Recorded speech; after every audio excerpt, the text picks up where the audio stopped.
Hello, je vous retrouve aujourd'hui pour vous présenter les sorties livresques du mois de mars qui m'intéressent. Il y a beaucoup de sorties poche pour le mois de mars qui m'intéressent comparé au grand format. Je crois qu'il doit y avoir 2 ou 3 titres grand format que j'ai repérés contre 5 sorties poche plus une sortie semi-poche. Ce qui est plutôt pas mal pour mon porte-monnaie, on va pas se mentir. Voilà, il y a quand même pas mal de bonnes sorties que j'ai vraiment hâte d'avoir. Notamment, il y a une sortie grand format, je vous indiquerai laquelle. Mais je pense que je vais craquer parce que clairement le résumé me donne vraiment envie. Je vais commencer avec le 4 mars et il sort chez Casterman The Kingdom de Jess Rothenberg, où apparemment on va suivre Anna qui est mi-humaine, mi-robot et qui est l'une des 7 hybrides qui a été conçue pour divertir les visiteurs d'un parc qui s'appelle justement The Kingdom. Et apparemment on va la suivre durant un procès puisqu'elle va être accusée de meurtre pour le meurtre d'un certain Owen qui est l'un des membres du personnel de ce parc. Je n'en sais pas plus, mais moi je trouve que ça peut être intéressant avec... j'adore toutes les histoires où il y a un peu de cyborg comme ça. Après je regrette un peu la couve française par rapport à la couve VO. Je vous mettrai un comparatif, mais je préférais vraiment la couve VO. Malheureusement, je pense que je vais attendre de voir un petit peu d'avis sur ce livre-là, mais le pitch peut être intéressant. Là, on va passer à pas mal de sorties poche, dont le premier, c'est le 4 mars, c'est Rosen, tome 1 de Laetitia Daney, publié chez J'ai lu, qui va sortir en poche avec une magnifique couverture. J'aimais déjà beaucoup la couverture grand format, mais là, je dois dire que la couverture poche est juste sublime. Je ne sais pas si ça va être un peu en mode dorure ou si c'est juste mat comme ça. Mais en tout cas la couverture est vraiment très belle et pour une fois je regrette pas d'avoir attendu le poche. On va suivre Rosen Kaplang qui est une princesse djinn et qui possède une grande magie qui coule dans ses veines et dans les veines de ses ancêtres.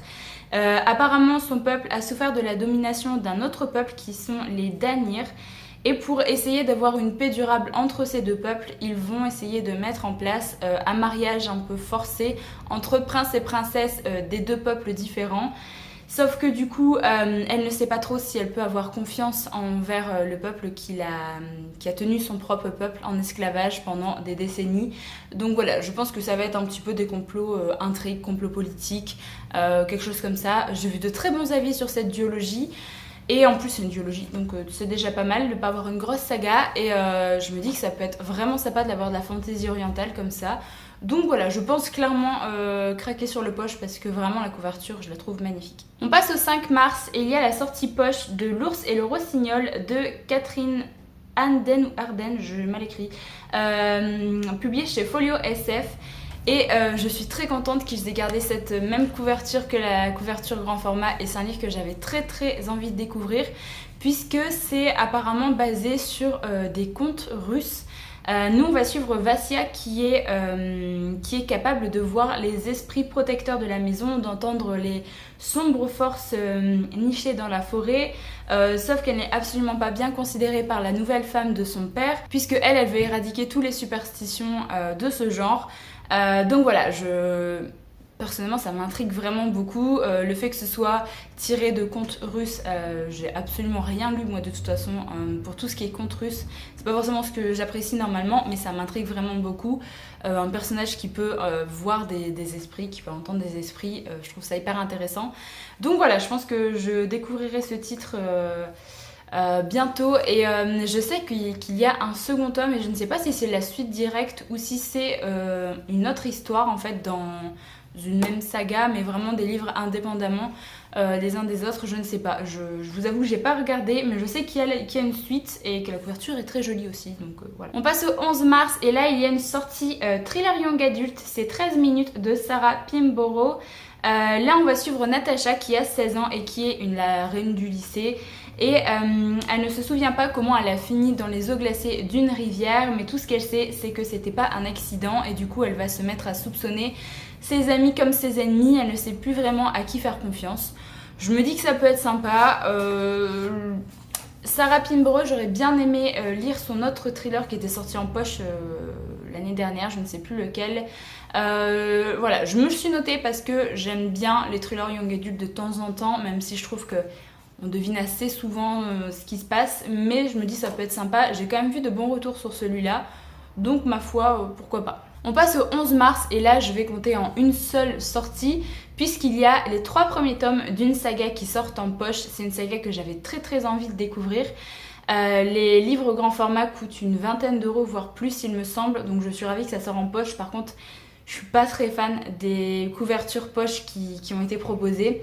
C'est la saga Le Porteur de Mort, donc c'est les tomes 1, 2 et 3 de Angel Harlequin. On va suivre Seis Amorgen, je ne sais pas trop comment ça se prononce, qui a 17 ans et qui est nommé pour intégrer la plus grande confrérie du royaume d'Asclépion. S'il accepte, il va devenir un guerrier les plus éminents de la monarchie, et s'il refuse, il va rester un gamin frivole et arrogant qui traîne avec les bandits de sa ville. Il va devoir prendre la décision alors qu'apparemment il y a l'ombre du renégat qui s'étend sur sa terre natale, donc je pense que ça doit être le grand méchant ou voilà, quelque chose comme ça. J'ai vu de très bons avis sur ce livre-là. Il y a notamment, alors j'ai peur de dire une bêtise si tu passes par là, mais je crois que c'est Amanda de l'Insta Les Fantaisies d'Amanda qui l'a lu et qui aime beaucoup. J'ai peur de dire une bêtise, mais je crois. Pour l'instant, je crois qu'il y a 5 tomes. Je sais pas si la saga est terminée en 5 tomes ou s'il va en avoir plus. Mais en tout cas, c'est une saga que j'avais très envie de découvrir. Je regrette un peu les couves en poche. Personnellement, je trouve que ça fait très vieillot. Mais bon, voilà, j'ai quand même très envie de découvrir cette saga. Et je me dis que si je commence à acheter des grands formats comme ça à 20 euros pour une saga qui va peut-être durer plus que 5 tomes, ça fait quand même très cher. On reste au 11 mars et là, il y a une sortie grand format que j'ai très envie de découvrir. Je sais pas, le synopsis me tente vraiment beaucoup. Il s'agit du Dévoreur de Soleil, le premier tome, l'Empire du Silence de Christopher Ruocchio, publié chez Brajlon. On va suivre Adrian qui va devenir prisonnier d'un monde étrange. Il va être forcé de lutter dans l'arène et de se confronter aux intrigues d'une cour planétaire. Il va devoir se battre pour un empire qu'il n'aime pas et contre un ennemi qu'il ne comprendra jamais. Et moi, ce que j'ai lu, c'est que c'est un space opéra et qu'il y a une invasion extraterrestre. Et personnellement, ça m'a convaincue. La couverture est juste magnifique. Personnellement, j'adore les couleurs qui ont été utilisées. Je sais pas, tout me hype en fait pour cette saga. J'ai vu que pour l'instant, il n'y avait que 2 tomes. Est-ce que c'est une saga qui est terminée en 2 tomes ou qui est encore en cours en VO? Je ne sais pas. Mais si c'est que 2 tomes, ça va. C'est pas une grosse saga qui commence, c'est plutôt pas mal. Mais franchement, ouais, ce livre me tente vraiment beaucoup. On passe au 18 mars et là, il y a une réédition en format poche. C'est une ancienne réédition de la saga de Anne Bishop, donc c'est Les Joyaux Noirs, le tome 1, Fille de sang. Alors j'ai noté cette sortie en format poche parce que j'ai vu de très bons avis sur cette saga. Il me semble que c'est la première saga de l'autrice. Personnellement, j'ai tenté de lire Meg Corbin, j'ai lu le premier tome, j'ai lu la moitié du tome 2 et je me suis arrêtée là parce que c'est pas fait pour moi. Je trouve que les débuts des livres sont très lents et je m'ennuie à chaque fois. Malheureusement, parce que j'aimais beaucoup l'univers, j'aimais beaucoup les personnages, mais personnellement c'était trop lent, je m'ennuyais, donc je me suis arrêtée là. Mais j'ai noté quand même cette nouvelle saga parce qu'elle me tente quand même pas mal et j'espère que le rythme me conviendra mieux par rapport au rythme qu'il y avait dans Meg Corbin. Donc ici on est dans le royaume sombre qui se prépare à accueillir une nouvelle reine qui est une sorcière et qui possède un grand pouvoir, mais elle est encore très jeune et influençable et apparemment il va y avoir 3 hommes qui sont des ennemis et qui vont essayer de l'amadouer pour essayer de la contrôler. Et donc s'il la contrôle, il contrôle la ténèbre. J'ai vu que c'était marqué en féminin, c'est très bizarre, bref. Voilà, c'est apparemment un jeu d'intrigue, de magie et de trahison. Je me dis pourquoi pas, tout ce qui est avec des sorciers, sorcières, j'aime beaucoup. Je pense que je vais me laisser tenter peut-être par le premier tome, voir si j'aime bien le récit, si j'aime bien le rythme, si ça me convient mieux que son autre saga. Mais c'est vrai que pour l'instant ça me tente beaucoup, une histoire comme ça avec une sorcière forcément. On passe au 19 mars et il y a une sortie chez PKJ, c'est La Miséricorde des Crocs, le tome 1, La Voleuse d'os de Margaret Owen. Alors à l'heure où je filme cette vidéo, on n'a pas encore la couverture française, mais j'espère tellement qu'ils vont garder la couverture VO parce que je la trouve vraiment magnifique. La couverture du 2e tome également est très belle. Si jamais c'est pas la même, je vous mettrai en comparaison. Si c'est la même, je vous mettrai que la couverture française. On est dans un monde un peu dystopique qui est divisé en 12 castes et chaque caste a le nom d'un oiseau et chaque personne qui est dans ces castes possède un don qui est issu de leur propre dieu. Donc vous avez du faucon à l'aigle, au phénix, enfin voilà, vous avez beaucoup de castes différentes. On va suivre une héroïne qui bien sûr fait partie de la caste la plus basse, celle des corbeaux, et qui sont traités comme des moins que rien. Elle va devoir passer un marché avec le prince phénix et son garde du corps faucon. Je n'en sais pas plus, je pense que ça va être une histoire d'intrigue, peut-être un retournement de ce monde-là, comme on a très souvent en dystopie. Voilà, je trouve que ça sort pas forcément de l'ordinaire, c'est quand même quelque chose qu'on a vu et revu, des castes comme ça, avec un héros ou une héroïne qui va essayer de renverser le pouvoir, de renverser le monde dans lequel il vit. Voilà, j'attends de voir des avis pour celui-là parce que personnellement je trouve qu'il n'y a rien d'extraordinaire pour l'instant dans le résumé, donc je vais attendre d'avoir un petit peu de retour, voir si ça vaut la peine ou pas de découvrir ce titre.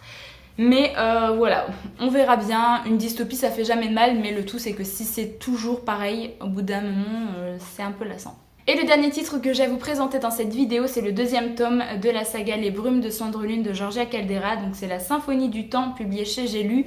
Et là je suis complètement ravie parce que j'ai adoré le premier tome, j'ai hâte de me retrouver dans cet univers où il y a c'est une cité qui est régie par un dieu tout puissant qui du coup a beaucoup d'enfants qui sont tous des dieux sauf un qui est un semi-dieu et qui du coup font la loi sur la cité. Les humains sont un peu traités comme des moins que rien, ils doivent juste vénérer le dieu tout-puissant ainsi que ses enfants et travailler, ne rien dire. On va suivre une héroïne que j'ai beaucoup aimée, on va suivre également le semi-dieu qui est un personnage en demi-teinte que j'ai bien aimé quand même et j'espère vraiment que la suite va être tout aussi entraînante et que on va rester dans cet univers sombre que l'autrice a mis en place dans le premier tome parce que j'avais vraiment beaucoup aimé, j'ai hâte de voir ce qu'elle peut faire. Je ne sais absolument pas combien de tomes va comporter cette saga, il me semble pas que l'auteur en ait parlé. Si j'ai l'info, je vous le mettrai en barre d'infos, mais je pense pas qu'on ait encore l'info. Je sais pas si c'est une duologie, une trilogie. Il me semble que c'est au moins 3 tomes. Parce que l'autrice a pas dit que c'était le dernier tome là, donc il me semble que c'est au moins 3 tomes, mais je sais pas s'il va y en avoir plus que ça. Donc bref, j'ai vraiment très hâte et ça c'est clair et net que ça va être un achat obligatoire de ce mois de mars. J'en ai terminé avec cette vidéo sortie livresque pour le mois de mars. N'hésitez pas à me dire les titres que vous attendez pour ce mois-ci.